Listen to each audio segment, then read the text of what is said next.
What is going on, YouTube? PPS back here this morning, Central Time, this afternoon. Everybody else over on the Eastern Time. Hope you guys are doing well. We're back with Past the Prop, myself and Monotone. As always, we're joined by Mr. Birdman. Long time coming, my friend. How you been? Good, man. Can't complain. It's been a pretty crazy and busy spring for me. Got a house or in the process of getting a house, and Nice. a bunch of stuff with work and everything. But no, it's been great, and yeah, we've talked for months about getting on here. The scheduling has been a bit tough, but happy to be here, man. Thanks for having me. Of course. Stu, how you doing, man? Yeah, I'm doing good, right? Coming off of Past the Prop, little mini sweep personally, went 2-0 last time we went live. Yesterday, I cashed on my guy Devin Booker, so I'm feeling good. It's good vibes in the air, and yeah, I'm ready to get this Friday show going with one of like you said, long time coming guest, right? We got him in the spaces before. Yep. He's been around, he's been in the chat before, so it's good to see Birdman on this side of the screen. Appreciate it. Love it. We got our guys in here popping in. Jay was in here at 10:43, dropping the good morning. I'm happy to see all you guys in here, and hopefully we can give you guys some winners. Obviously, 6 of them coming at you today, 2 from each of us. We're kind of all over. We got NBA. I think I'm the only one here with some baseball. We got our Taylor fades, which again was a sweep for us last show. We went 2-0 on that. Obviously, the Bucks over here coming through at that plus 5.5. That's disrespecting the champs like that. I love it. Give me that plus money anytime I can get it. So absolutely love to see everybody in here. We got HTC Birdman in the house. Devin Booker Mortgage Brokers is bullish. I love it. Yeah, the first quarter. Dude, I saw you on that again, Mono. I even tailed that one too. I'm like, that thing is literally just a cash cow at this point. You might as well just throw it in every time. I'm pissed I didn't take it because I was on the phone with Mono for like an hour yesterday, and I was like, I even talked about it on Nick the Picker's show yesterday. I name dropped Mono. I'm like, he's been on this Booker first quarter and a rebound, and I didn't even tail it. Not even, I got caught up, and next thing you know, bam, I didn't even tail it. But I actually lost on Booker stuff. I didn't have that good of a day yesterday. I mean, Tobias 14.5 points. Dude misses 2 gimme layups in the first quarter and ends at 14. And then I had Booker threes and assists, and the Suns were just abysmal. So yeah, it was tough. It's just been a tough couple rounds or couple games of this playoff. 30-point blowouts. I was not expecting any of those. I'm happy that my Bucks series is staying close for the most part, except for I think game 2. So I'm watching that one obviously extremely closely. I was going to try to get tickets for tonight's game, but they're a little out of my price range. A little out of them. Yeah, I bet. Yeah, they're crazy, but we'll get right into it. Bringing in Mono's probably favorite guy at this point. He's going to start us off with one of his dudes here that he's been playing with. I think that was an easy cash last time too. Yeah, it was. And, last game I kind of talked about it. I talked about the fact that I didn't necessarily expect Tyus Jones to be as aggressive. I didn't think the shooting maybe for him would continue, but he absolutely kind of proved me wrong. Immediately came out, only had to play 24 minutes to cash this number last game. He's now 2 for 2. We talk about this all the time. I know people in here are definitely very familiar with the Jalen Brunson, all that stuff, the mindset we approach these. But really the reason I like this prop so much with points, rebounds, and assists is because I really do think that he can have a spike performance in any one of these categories on any given day, right? So we saw in the first game, he played 41 minutes, which really impressed me, right? I had him projected around 33 to 35 minutes. I was thinking we don't see him necessarily fully take over that Ja Morant role, but that's kind of exactly what he did. Last game, obviously a blowout. You can't really extrapolate a whole lot from that, but he did record 9 assists, 3 rebounds, and I believe 18 points on top of that in that game. So Tyus Jones, like I said last show, I still have him in the 15 field goal range, 15 field goal attempt range. I don't see him branching out to shoot the ball 20 times a game, 22 times a game. He's not that guy, but what he is he's an efficient 3-point shooter, someone that can get to the rim easily and create for his other opposing shooters, right? We've seen a lot of these Grizzlies guys kind of struggle from 3 at times, and that kind of messes up the assist. But Tyus Jones has shown time after time, like you said, truly is one of my favorite guys, because he's such a great facilitator. He immediately comes in. He knows his role. He's never going to try to do too much. I know this number is getting a little bit higher, right? We played it at 24 points. It opened at 27 last night. Luckily, FanDuel is still hanging the 26 for us right here. So, yeah, I personally think Tyus Jones keeps it going. I like his ability to kind of blow up in any category. I'd even talk about rebounds. He grabbed 6 rebounds in that first game. We only saw him grab 3 rebounds yesterday, but I don't know if anyone was watching that game. Tyus Jones, goes after these rebounds. For a 6'1" little scrappy guard, he's a good rebounder. So I'm probably going to end up taking his rebounds at over 3.5 as a separate bet as well. That's not really based on hard data, hard numbers. It's just everything I was seeing. I was very impressed. So that's probably what I'll end up doing. I love Tyus Jones. Double-double, PRA, rebounds, give it to me. I love it. I tailed you on the last one. I'm going to tell you again, man. I'll back you up on this one. I made some money with you last time. I'll hope it keeps coming here. I know, Birdman, okay. I think you had a little bit of stuff to say on this one, too. Yeah, I actually did take the under on it at 27.5. I think, 30 and 33 PRA the last 2 games is obviously, inspiring for the over. I just think it is slightly inflated a bit. We are talking about a road game in a hostile environment where the Warriors are a smart enough team defensively that I think their main focus in this game will actually be to focus on him, to limit just disrupt the flow of the offense, because he really did, control the game, it seemed, with all that energy that you were speaking of. I don't really mind the over rebounds, though, because that is, in my opinion, at least in these playoffs, it's usually more of an energy stat than anything else. At least at these low numbers. I mean, you see Strus, right? Dude's number was 3.5, and he's had 10 in multiple games in that Sixers series. But he's hit this in 7 of 25 without Ja overall. I know some of those numbers don't really matter. It's kind of how he's been playing lately in the minutes. But I think he can have a decent game with still coming down to earth at a 27.5 number. So I do don't mind that. The rebounds, but I do think the Warriors are going to put a concerted effort to stop his playmaking, which if he doesn't have a high assist number, I don't know how he gets to 28 PRA. For sure. Yeah, and I think that's very fair too, right? I definitely understand that I am paying a premium for this line. Like I said a minute ago, we paid for it at 24 the other day, so obviously they're asking us for a 3 points, rebounds, and assist bump after that. But, like you said, 7 to 25 in the regular season without Ja. But what I do like is that's on about a 29-minute sample size, right? That's his average minutes played without Ja Morant. Now we're going to see 41 minutes, 42 minutes, which obviously will give us more opportunities. And like you said about that rebounds, maybe we all just play rebounds. Maybe that's it. Because he was averaging 3.4 in that 29-minute sample without Ja Morant, which means we can kind of assume in that extra 7 to 8 minutes of gameplay that he's going to get, that he'll grab another rebound. But overall, I like it. I like that we have some debate going on in here. Normally it's a lot of agreeing with each other. Let's hope he ends on 27 points, rebounds, and assists, right? I get all about it. That would be amazing.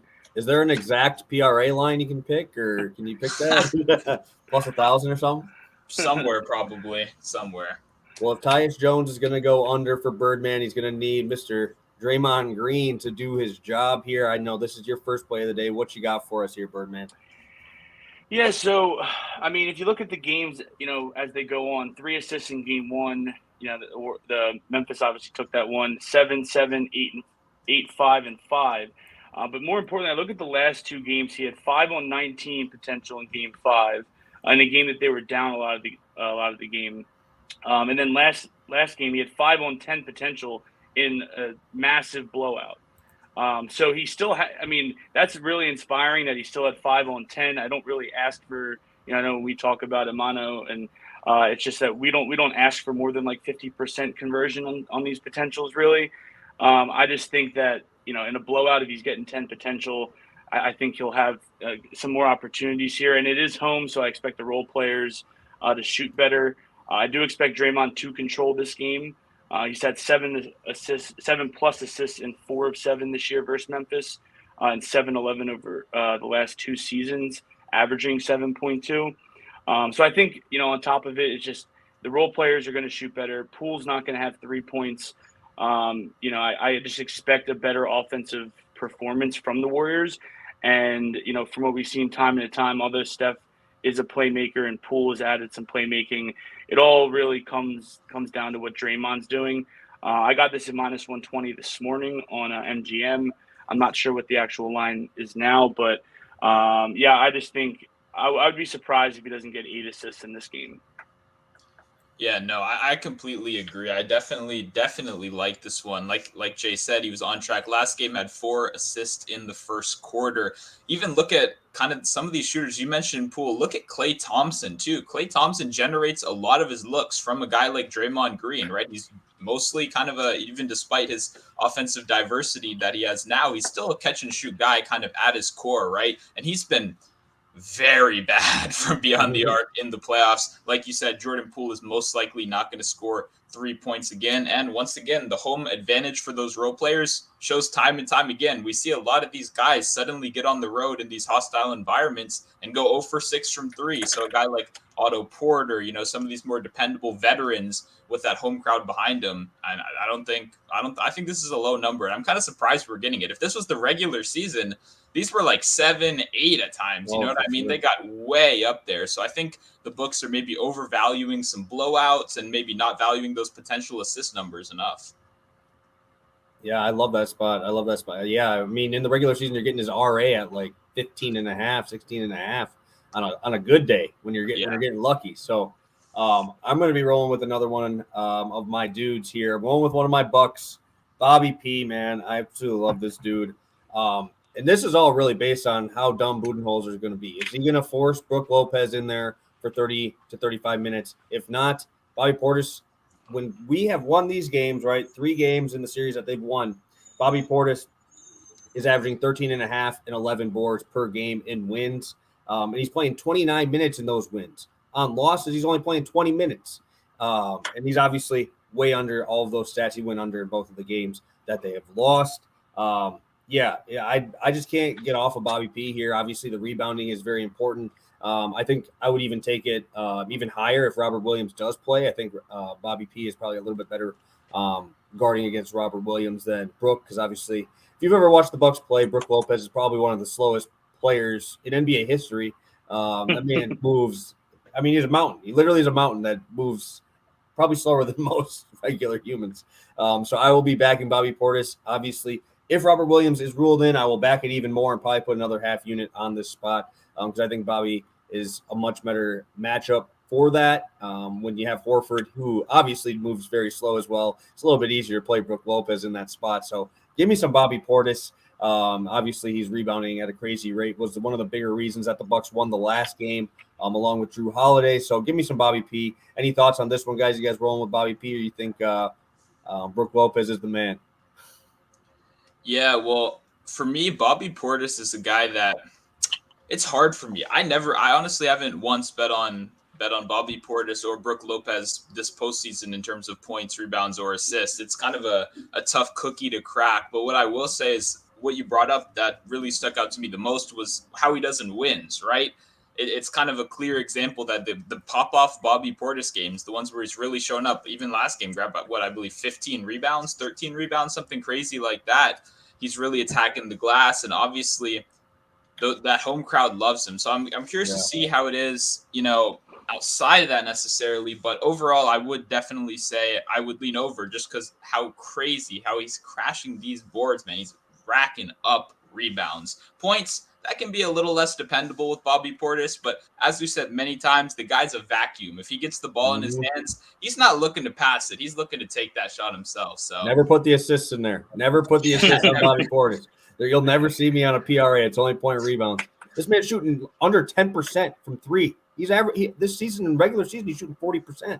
This series, he's shooting 10%. So all I need is maybe 1 or 2 extra to fall, and this line probably goes up to 21 or 22 and a half, right? So that's another. Yeah, I'm there with you. I definitely I'll probably end up tailing this one. I mean, I love Brook Lopez as this. When I used to intern with the Nets back in like 2015, he was on the team still, so I was able to like meet him. And the dude's just like an awesome dude. Yeah. Just a complete like nerd that just loves Disney and Star Wars and just like funny dude. But you are right. He is incredibly slow, regardless of all that. And you saw that What I am curious to see is Budenholzer's like strategy with it, because you saw Brook Lopez play a lot in the fourth quarter. I think it was game 4, Yep. and then all of a sudden he plays like nothing in the fourth quarter, and it's all Bobby Portis, and they had this comeback. So there is some planning from the Celtics side to potentially see more Portis minutes as far as a planning standpoint. But I don't really think that'll matter, because I think Bobby Portis is going to play with energy. They're home. I think this is a good spot for him personally as well. That crowd loves him. Milwaukee man. loves Bobby P. He might be the most loved role player in the league, just flat out. That crowd goes crazy when he just touches the ball. So that's kind of my thing with Bobby Portis. If he's at home, I'm in. If he's on the road, that's when I get a little bit more scared. So. For sure. And with us talking about Brook Lopez, let's transfer right over to our Taylor fades. A perfect transition. Birdman, we're going to go with the 2 highest picked plays on the 2 NBA games today that are the most bet spots over on Pickett. And these are the 2 biggest ones. And the first one is obviously going to be Brook Lopez over 10.5 points. I'm hoping, as a Bucks fan, I hope both of them go over everything. So I'm going to take the over. I think I'm in 4-0 in my last 4 from the Pickett plays. So I'm going to go with over, just hoping that he gets there. Obviously, that's a heart pick. That's not really any data behind it. I'm just a Bucks guy who really wants them to win this one, because everybody thought they were going to lose to the Celtics here without Middleton. So I'm going to take the over. I hope Bobby goes over. I hope everybody goes over at this point. Yeah, this is an interesting one. For me, I'm going to fade him right here. I've been having a lot of success fading the popular picks of the day recently. And like you kind of made that argument for Bobby Portis earlier, I agree. I think Bobby Portis is more the guy. One thing we've seen from Brook Lopez, he either goes way over or way under. It's very unlikely we're going to be sweating him at 8 points. He's either going to have 2 or he's going to have like 17. So one of us is going to look really smart. But I do think, generally speaking, with kind of Portis getting that little home bump and, hopefully knocking down a couple more threes. I also think there is a chance, I don't want to say this, and no offense to the Bucks fandom right here, but I do think with all these blowouts that are going on and kind of this being really a much more important game, like it's a must-win game for Boston, I do think that's in the cards. And if we do see kind of them get away with an early lead, someone like Brook Lopez may, kind of suffer from that. Also, foul trouble is always a thing in the playoffs, especially with big men. So for me, when in doubt, let's fade. I love it. Birdman, you got any thoughts on Mr. Lopez? Yeah, so just a quick box score look, and it looks like at home he has shot more. He has 10 and 11 attempts in the 2 home games, 7, 2, and 4 attempts on away games. So I'm going to go with, I guess I'll fade and go the under here as well, just with the Bobby Portis stuff. But I will say I'm a little scared about it, because I have a feeling that this is just a prop that's going to end on 11. I don't know why. Just all the top. I feel like he's going to be in that 10 to 11 range. Although, Mono just said he either skies over or, doesn't. But it's one of those things where he's going to be out there to start the game, right? And if he hits a couple shots early, he's going to be more likely to take more. If he starts 0-2, then that under's probably coming in. So You'll probably know by the first quarter. But yeah, I guess, as far as I'm always one to fade the popular play. I think too much money on one thing is never a good thing. So I would lean the under on that. That is a perfect transition to our next Taylor fade, right? I don't think we told Birdman the Taylor fade options here. No, he didn't. It's great. We're going right into Taylor fade. The number 1 bet spot in the oh my God, Warriors game is Mr. Draymond assist. I'll let you start, Birdman, if you'd like.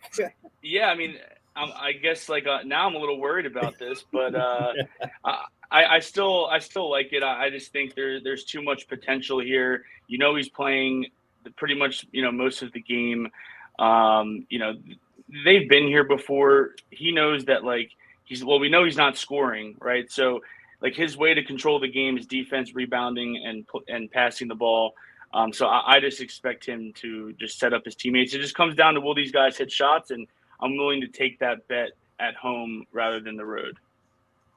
Yeah, no, I completely agree. I'll be tailing this one with you right here, and I also do think first quarter assist might be an interesting to look out for when that is available. I played Chris Paul the other day, coming off of that absolutely terrible game. You know, it was kind of like almost like a revenge spot. Kind of expect him to come out after a terrible game, and the emotional leader of the team kind of set up shots for his other guys. I think we see a similar thing. I think Draymond's probably screaming at these guys in the locker room, getting them fired up. You know, I think he's gonna say, "Hey, Clay, you were 0 for 7. You know, you've been really terrible. I'm gonna get you these corner threes immediately. You know, you better knock those down." So I like Draymond once again. It is kind of funny that it did end up being the most popular one. I think friend of the show, Prop Bomb, might have something to do with that too. I believe he is on this one as well. So, you know, popular play, that happens, but I'm going to tail this one too.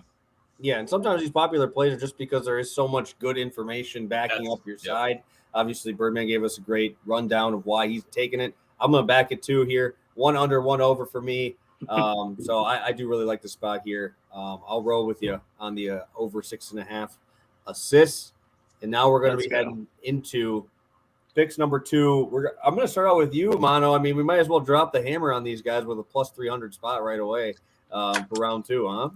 Yeah, it's been a little while since we've had some D-Gen action over here, right? We used to have the D-Gen parlay going during the regular season, but, you know, we like to prioritize good information, you know? So, but our one D-Gen parlay winner of the year earlier this season was Jrue Holiday, and I'm feeling like those good vibes are going to come back again right here at plus 300. Already down to plus 220 on FanDuel. This one's over on DraftKings Sportsbook. And I like Holiday because he hasn't gotten a double-double yet this series, but if you go through those game logs, man, he's hitting 9, 8, 9, 8, 9. And it's not just on the assist category like one might think. He's been really good on the boards, especially on the offensive side of the ball. Jrue Holiday is going to continue to play 41 to 43 minutes, which is, I know I keep mentioning these minutes every time we do it, but there's an extreme difference between a guy that's going to go out there and play 32 minutes and a guy that's going to play 43 minutes.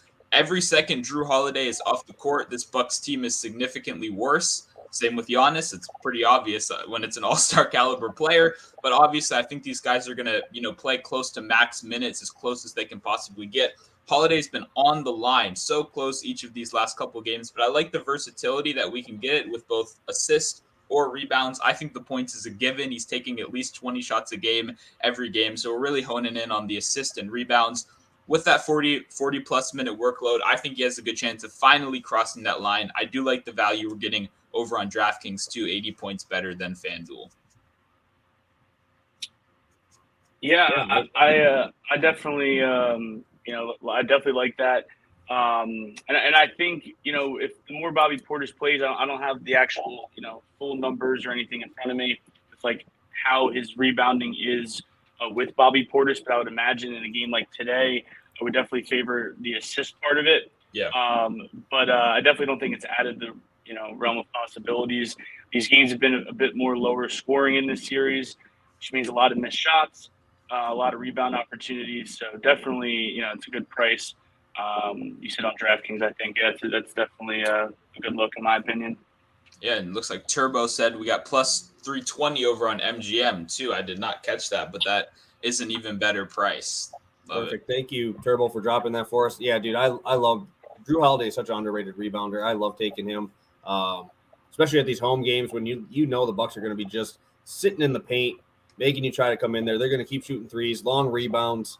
I know Drew's over 10 potential assists, I think, in almost every single one of these semifinal games. So I love it. You got no you're never going to have an issue with me trying to fade any of my Bucks here. So I love Jrue Holiday. Give me that. Yeah. I love that plus money too. That's a good spot you mentioned too. I believe the Bucks. I believe rebound distance is a huge thing. I think they lead the league, right? Because of how many 3-point opportunities opponents generate against them, right? Because of obviously they force people to shoot threes. So, you know, I had typed up, I had points, rebounds, and assists. That's obviously the safer kind of path. I was ready to do it. I was scrolling my sports books. I saw that plus 320 and I couldn't resist. Like I said, points, rebounds, assists, probably a little bit safer, a little bit of a different bet, but I did see this plus money, plus 320 over on MGM. I like it. Make sure, remember, responsible betting. I'm not going to full unit. We're cranking it in half. Do what you're comfortable with. We obviously want to stay responsible. You don't spend the whole bankroll on plus 300. I love it. I love it. And in that game, the block heard around the world, I'm guessing, right? But it's Mr. Jrue Holiday on Birdman's second player, rolling with Marcus Smart, the meme that everybody has seen across the world in the last day and a half. Yeah. So first, I think it's just a hair too low, in my opinion. In games away versus Milwaukee this year, 19, 29, 9, and 18. 12 and games of 12 and 23 last year. So that's hitting 3 of 4 this year, 4 of 6 over the last 2 seasons away in Milwaukee. In the playoffs, he's hitting 5 of 8, averaging 14.8 points, 10 of 14 the last 2 seasons, averaging 15.3.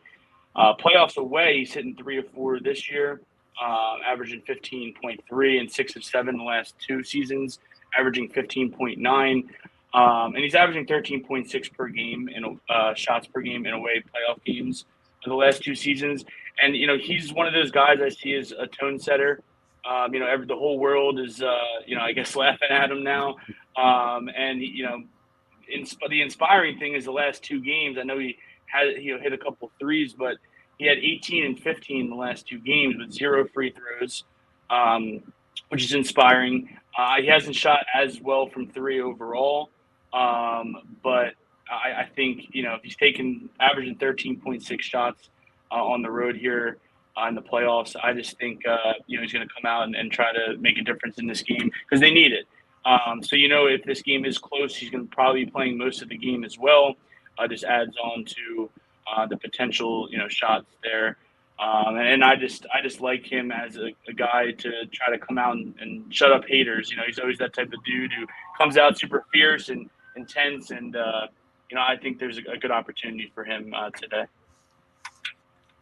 I'll let you take it, Mono. Yeah, no, and I can, one of the main things, right, this doesn't show up in the box score, but kind of like everything we saw after last game where he probably wasn't going to win the game on that possession that Jrue Holiday got the steal on, right? But the whole world kind of saw both the block and then the turnover, right? If there's a single guy that's got a humongous chip on their shoulder coming into this game, it's Marcus Smart. And then kind of like we were saying with Draymond earlier, with being the emotional leader of the team, I think Marcus Smart definitely represents that. You can see, you don't even have to know the guy. You see it with the green hair. I mean, who else on the Celtics was willing to dye their hair green? Nobody. It was Marcus Smart. You know what I mean? He's the guy over there. So considering the fact that everyone in the world kind of just saw what happened, and then you have the numbers to back it up, right? Not only was he getting the job done in away games, but he's got the job done in every game except one this series. So we can expect hopefully a couple more 3-pointers to fall this way. I like that you mentioned no free throws last game too. I think we can always expect a little regression there. I think this number is just a little bit too low. Probably would have had it at 14 or 15 myself personally. So I like this. I'm going with you. I'll tell you. The only other thing I'll add is, I think part of this is you have seen an increased usage or performance, from Derek White, which, that should regress a little bit. He's a guy who's been up and down throughout the playoffs. But I just, I don't think in a important game, on the road, a must win, it doesn't scream Derek White to me. So I think that should work in Marcus Smart's favor as well. Yeah. And like, I think Monotone mentioned too, is when you have those role guys, they're much better at home, right? That last game, he just shot the lights out. Everything was falling for Derek White, and I obviously don't expect that to continue. I don't think he's really going to be that focal point for the Celtics to get them the ball as much as Smart would be. So I'm sorry, guys. I have to ruin everything. Everybody's got all basketball. I have to drop one baseball, man. I have obviously my Bucks guy and Bobby P, but I'm going to be the ruiner of everything and give you a sweaty under in baseball just because I have to be that guy today. I'm going Zack Greinke under 2.5 Ks. Yes, 2.5 strikeouts. You never see this line ever. You won't find a 2.5 very much ever, but there's a reason why, right? I backed Antonio Sensatella under 2.5 Ks in one of his outings, but it's because you're in Coors Field, right? And now we have Zack Greinke traveling to Coors Field against the number 1 hitting team at home, the Colorado Rockies. 281 batting average at home this year. That is 25 points higher than the second highest team at home. Greinke's only hit this twice, one of them being against the Orioles. And you don't even have to watch baseball to know the Orioles are terrible. They are very, very bad. And one of the other ones is against the White Sox, where they're just swinging for the fences here. But now you have Colorado here facing off against Greinke, who has one pitch over 10% put away percentage. That means everything is getting hit. It does not matter. He has 10 strikeouts in 33 innings. Just not a guy who's missing bats here. And now you're going to give him a spot here where you're not going to get swings and misses. You're in Coors Field, and you're against a team that hits very, very well. They're a ton of pop. And this is not – do not sign me up for Greinke here. He's been going deeper into games. But now if you're going to have a guy playing in the altitude there, it's getting warmer in Colorado too. That ball is going to be moving. You got Grichuk, Crone, Connor Joe out of nowhere is just batting 300. This whole team is just putting the bat on the ball. Ryan McMahon will probably be a home run sprinkle for me today because I do not expect Greinke to last very long in this game. Give me some unders here. Had to ruin it. Had to go to baseball, but fading Zack Greinke in Coors, sign me up. Sign me up. Yeah, I was not excited to talk baseball at first. We were in such a good flow with the basketball, and then you drop a 2.5 under on us, and now I'm fired up. Now I'm ready to exit the show, close my laptop and go put that in because if you're looking for a sweat, man, that's going to be it. He might give you 6 innings, and he could still very, very well have 0 strikeouts by the end of that 6 innings. Like exactly what you said with the no pitch over 10% put away percentage. That's kind of crazy. And now, like you said, we get the Rockies, best batting team at home. That's a scary matchup for a guy that likes batters to put balls in play. That's how he does it, right? Greinke, he loves getting those double plays, loves getting those flyouts. It's a little bit harder in Coors Field when you're playing in a very tiny stadium. So I'm definitely tailing you on this one. I love it. I like how we're getting a little bit spicy here.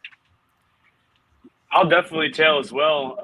It's one of those things. It's so low, it's got to hit, right? Like it's like I joke around with some of my buddies when it's college football season and you see a total in like the 80s. You're like, it's so high, it has to hit. And it's like kind of the opposite logic here. It's like they put it this low for a reason, So it's just so low, it's got to hit. Yeah, and this is something that's funny. I know Mono just said he could pitch 6 innings and not hit this. He's went 6 innings against the Cardinals, gave up 1 run. 1K. He went 5 innings against the Twins, gave up 1 run, 1K. He went 5 1/3 against Detroit, one of the top strikeout teams in the MLB. 5 1/3, 0 Ks. This man is not missing bats. And give me Coors Field all day. I'm gonna be way too overowned on this Colorado side today. Sign me up. Yeah, no, this is great. This is exactly what we needed. I'm going heavy on this one. I don't even care. I'm in. I love it. Perfect. I love to hear that. And let's do a quick recap. I know we have some people talking about. He's like, "Oh, it's a full send." Yes, if you want to, you can full send it too if you'd like. I wouldn't recommend it. You might need a new shirt by the end of it, but yes, it's gonna be one of those today. But we'll start out with our guests here. We'll do our recap of your plays as well as what you're taking for the Taylor Fade section as well. Draymond, want me to talk about it? You just gotta say what you're rolling with. That's all it is. Just a quick recap. Yeah, just Draymond's over 6.5 assists. Marcus Smart over 13.5 points today. And then I believe, obviously, if we're going with the Taylor Fade section, you'll be on the over 6.5. Yeah, over 6. And just to add, both of those props were minus 120. Okay. Minus 120 on MGM for Draymond. I got this morning, and Marcus Smart was on FanDuel. I think every other book had 14.5 for Smart. So look out for that. If 13.5 is not around, I would recommend 14.5 at plus money if you can find it. I always prefer plus money there, but I definitely I'm definitely tailing this one. And then the last one of Brook Lopez. Yeah, I'm gonna fade it, but I think it's gonna be scary. I feel like he's just gonna fall in that 9 to 11 range, and where it's gonna be a sweat if you actually bet it. But yeah, I'd lean under. Perfect. Mono, let's see what you got. Yep, we're going back to the Tyus Jones party. We're going over 26.5 points, rebounds, and assists. Also running back that double-double we talked about both last stream and mentioned a little bit this time. Even last stream, I had the tweet saved. I had the quote tweet on our stream with my double-double ticket. I was ready. I was fired up. We ended with 9. I could not hit send on that tweet. Hopefully, we'll be able to at around midnight tonight. Next up went plus money. Jrue Holiday plus 300 for a double-double, plus 300 over on DraftKings, but a better price at plus 320 over on MGM too. And then, Taylor fade Brook Lopez. I faded Brook Lopez. Like he said, I think it's going to be a little bit scary, but I feel like we're on the right side of this one, so I'm feeling good. Perfect. And then finally, Draymond Green over 6.5 assists. I will be tailing both Birdman and the public going over. Love it. Love it. Inject some Bobby P into my veins tonight. We're going with over 20.5 points, rebounds, and I'm going to make you sweat a little bit, guys. I couldn't have you come in here and just expect 6 easy wins here. It's got to be some sweat involved. Oh, yeah. Do not wear a gray shirt watching Zack Greinke pitch tonight because it will be a different color by the end. I am going with this under 2.5 strikeouts, minus 118. That is a FanDuel line there as well. I am going with the over just because I'm a homer. I have no research to back that up. Just going with the over and tailing. And I'm tailing you as well, Mr. Birdman. Rolling on that one too. Dan, appreciate you popping in. Appreciate all you guys popping in. I know Jay is the man over here bringing up the Tyus first quarter numbers, which I'm sure – make sure you follow Monotone to see him posting those. I'm sure he'll throw something in there as well. And as we're sending off, Birdman, appreciate you popping on here. Do you have anything for the people that you'd like to say on the shout out or anything before you head on off and we pop off today? No, well, first I'll just start by saying thanks, for having me on here. It's always great, talking with you guys and finally getting on here. No, I mean, if I have the Chalkboard app. If anybody, heard of the app, used it, it's a great app, free app. If you just, like to talk about sports and, see the type of stuff I'm on and, other people as well, it's always great. But yeah, just I'll plug, the Pass the Prop show. If you're watching right now, after it's done, go and watch it again. Love just it. to make sure you got everything. Yep, that's exactly what we tell people to do. Watch it multiple times, man. It doesn't help the views, but maybe it'll help you. But appreciate you coming on. And yeah, today's a busy day, but also make sure you do check out the Pickett Sports app that did sponsor the Tail or Fade section. We have code PTP. That's for Pass the Prop. Like I keep saying, it's a completely free app. You're not saving money. They're just giving you money. So it's a pretty good deal for all of us. And it's early. It's only 12 o'clock, right? So the most popular play of the day obviously will change over the course of the day. So if you want to keep up with that stuff, you want to track your bets, all that good stuff, head over to Pickett Sports, completely free. Awesome. And before we head off, guys, I have all 3 of our Twitter bios in the description below. Make sure, like I said, we do our Pass the Prop 3 days a week. We give out free plays every single day, though. Obviously, Birdman dropping some same game parlays. I have tailed a few of those. I always throw those in there when I see Mr. Birdman dropping some of those. So make sure you pop over there. Twitter is where most of our action's going to be. Obviously, the Chalkboard app for Birdman will be all of his stuff's going to be over on Twitter as well. So make sure you guys go over there and check out his Twitter. Thank you for popping on, Birdman. Monotone. Thank you. As always, it was a pleasure. Best of luck on your guys' bets tonight. And hopefully you're cashing all 6 of these with us. They might be sweaty, but hopefully at the end of the day, our walls are a little bit bigger. So thank you guys so much for tuning in. We will see you on Monday. Peace.